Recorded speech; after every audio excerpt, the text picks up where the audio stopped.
Neighbors in Bristol are on edge this evening after 62-year-old Willard Screen was arrested for attempting to lure an 8-year-old child over to his car.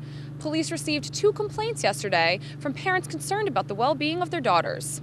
Police tell us Screen was convicted 4 years ago for second-degree breach of peace and that he's currently being held at the Hartford Correctional Center, where he was transferred earlier today.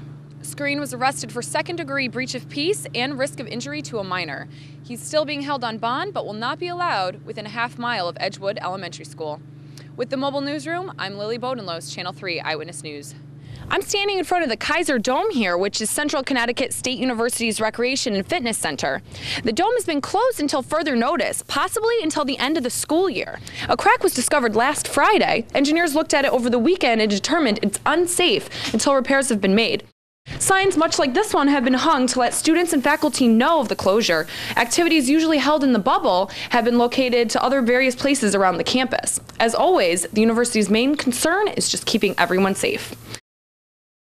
According to AAA's recent report, Connecticut motorists are paying some of the highest gas prices in the country. Why are prices so high?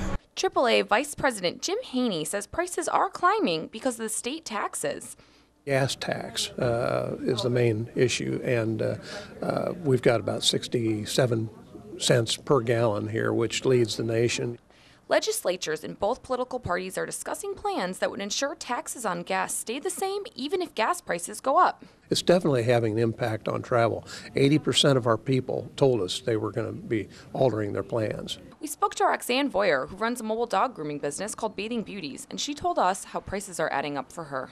It's ridiculous. Being a small business owner, I rely on the gasoline to work, so it's becoming very difficult. To fill up the van and use her generator, it's costing her anywhere from $50 to $100 every couple of days. You end up having to charge your customers more, to cover the cost of the gas. So I'm hoping it will go back down the way it was. Many drivers are not too optimistic that prices will fall because of our current economy, demand in other parts of the world, and the unrest in the Middle East. AAA says that prices may stay the same for the next 3 to 4 weeks, but eventually we will see some relief. With the mobile newsroom, I'm Lily Bodenlos, Channel 3 Eyewitness News. The new police chief, Brent Larrabee, addressed the police commission today right here at the East Haven Community Center.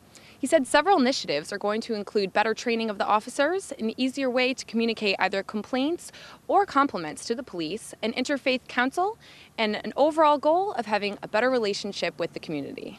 I honestly feel we're going to go forward. What we need to do is focus on, just repairing all the damage that's been done. Neighbors who sat in on the East Haven Police Commission meeting tonight were listening closely as Interim Chief Brent Larrabee explained what he's doing to improve the police department. This is the first time Larrabee has spoken publicly and says that it's time to move in another direction. Len Gallo retired after the department was investigated by the FBI. 4 officers were charged with racial profiling for harassing the Latino community. The chief says he needs the support of the taxpayers as well as the commission to make these initiatives happen. I'm Lily Bodenlos, Channel 3 Eyewitness News. Crews have since knocked the flames down, but what stands behind me are the charred remains of this Rocky Hill condominium. This originally came in as a brush fire and quickly spread to the rest of the home. We spoke to a family member earlier about the blaze.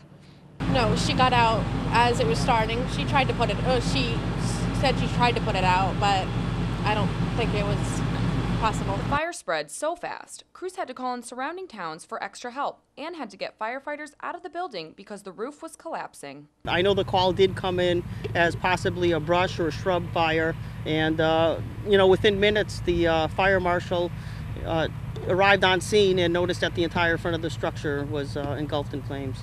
Firefighters struggled to contain the fire to a single unit and encountered additional problems when they discovered the fire hydrant water pressure was low. It's unknown at this time what happened, but the water pressure wasn't exactly what we needed to combat the fire. Eventually, the combined force of 3 fire departments were able to put the flames out. Fire marshals are still investigating exactly how the fire started, but the good news is no one was hurt. With the mobile newsroom, I'm Lily Bodenlos, Channel 3 Eyewitness News.